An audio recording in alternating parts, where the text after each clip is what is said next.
आज के पाठ का शीर्षक है पानी की कहानी। पानी की कहानी पढ़ाने से पहले मैं आप लोगों से प्रश्न पूछना चाहता हूँ। आप मुझे ये बताइए, हमारे शरीर को ऊर्जा कैसे मिलती है? स्वाभाविक सी बात है, भोजन से। भोजन में कार्बोहाइड्रेट, वसा, प्रोटीन, विटामिन होते हैं जो हमारे शरीर को ऊर्जा प्रदान करते हैं, और पानी भी हमको ऊर्जा प्रदान करने के लिए बहुत ही आवश्यक है। ऊर्जा के साथ साथ हमारे भोजन को पचाने के लिए भी बहुत आवश्यक है। जल की मात्रा बहुत है हमारे लिए, और जल की मात्रा प्रतिपादित करते हुए कविवर रहीम ने कहा भी है, रहीमन पानी राख ये बिन पानी सब सून, अर्थात बिना पानी का पूरा संसार शून्य है। तो इसी पानी की महत्ता बताने के लिए इस पाठ के जो लेखक हैं श्री रामचंद्र तिवारी जी, उन्होंने इस पाठ को लिखा है। हुआ क्या कि लेखक जो है वो सुबह सुबह टहलने के लिए निकले, और जैसे ही वो बेर की झाड़ियों के बीच पहुंचे तो उनके हाथों में कुछ आकर गिरा। ठीक है, थोड़ी देर बाद उन्होंने देखा कि कुछ मोती सा दिखाई दे रहा है, मोती सा कण दिखाई दे रहा है। कण मतलब होता है टुकड़ा, और उस टुकड़े से एक मधुर स्वर मतलब आवाज निकल रही है। कैसी आवाज निकल रही है? तो सितार की आवाज आप लोग सुने होंगे, एक वाद्य यंत्र होता है, उस वाद्य यंत्र से जो मधुर ध्वनि निकलती है, उसी प्रकार की मधुर ध्वनि सुनाई देगी। थोड़ी देर बाद वो टुकड़ा जो है दो भागों में विभक्त हो गया, बट गया। फिर लेखक से उसने बात की, पता है आपको वो टुकड़ा क्या है? वही है ओस की बूंद।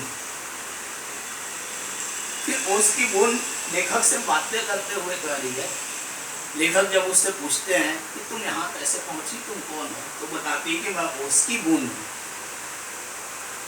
फिर लेखक पूछे कि यहाँ क्या कर रहे थे? मैं क्या कर सकता हूँ, मेरे पास क्यों आई?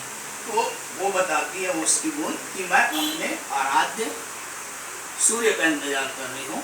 जैसे ही सूर्य का उदय होगा मुझे उड़ने की शक्ति मिल जाएगी, मेरे शरीर को ऊर्जा मिल जाएगी, और मैं स्वच्छंद गति से पुनः अपने पूर्वजों के साथ, अपने पुरखों के साथ, पूर्वजों के साथ वायुमंडल में विचरण करने लगूंगी। तो जब तक सूर्य का उदय नहीं हो जाता तब तक मैं आपके पास सहारे के लिए आई। फिर उसके बाद लेखक पूछते हैं, वो तो ठीक है, पर तुम यहाँ तक कैसे पहुंची?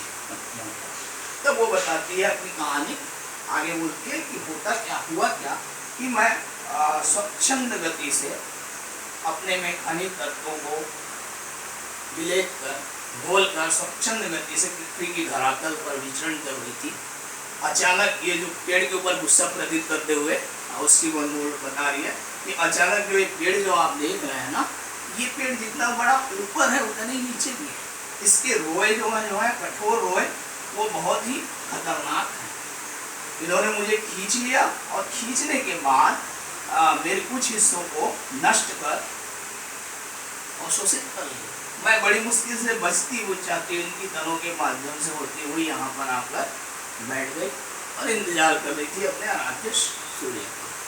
फिर अचानक आप मुझे दिखे, तो मैं चाहती हूँ कि जब तक मेरे सूर्य उदित नहीं हो जाते तब तक आप मेरी रक्षा कीजिए। ये तो हो गया ये कहानी बेटा।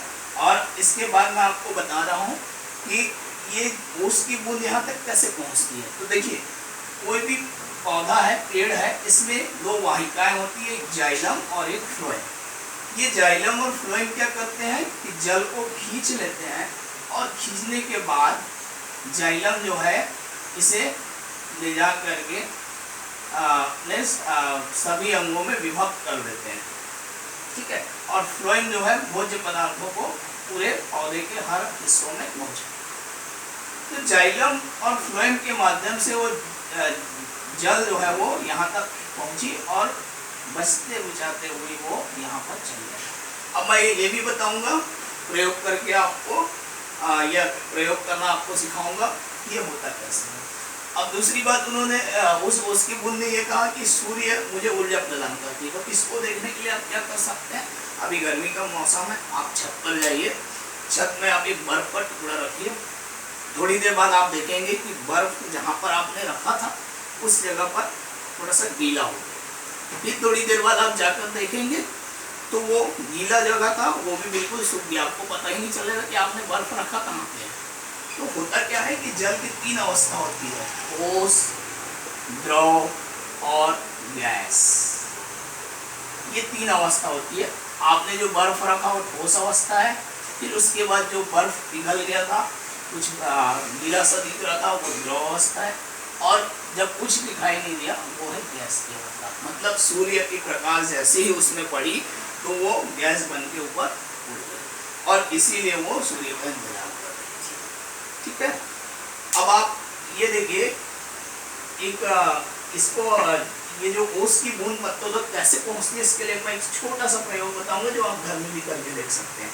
एक कांच की गिलास लेंगे, इस कांच की गिलास में नीला या हरा जो भी रंग भर देंगे, और एक सफ़ेद पौधे का, ये मेरा फूल जो है वो हो गया, फूल होना चाहिए इसमें, उस फूल को ऐसा डुबा कर रख देंगे। याद रखें कि ये रहना चाहिए पानी, डुबा कर रख देंगे। थोड़ी देर बाद आप देखेंगे कि जो फूल जो होता है उस फूल में आपने जो कलर यहाँ पे डाला है उसकी धारियाँ दिखाई देती। तो उसी प्रकार जल की बूंद जो है वो पत्तों तक पहुँचती है। इसके बाद अगले वीडियो में, अगली क्लास में मैं आगे की जल की जो जीवन चक्र है, जल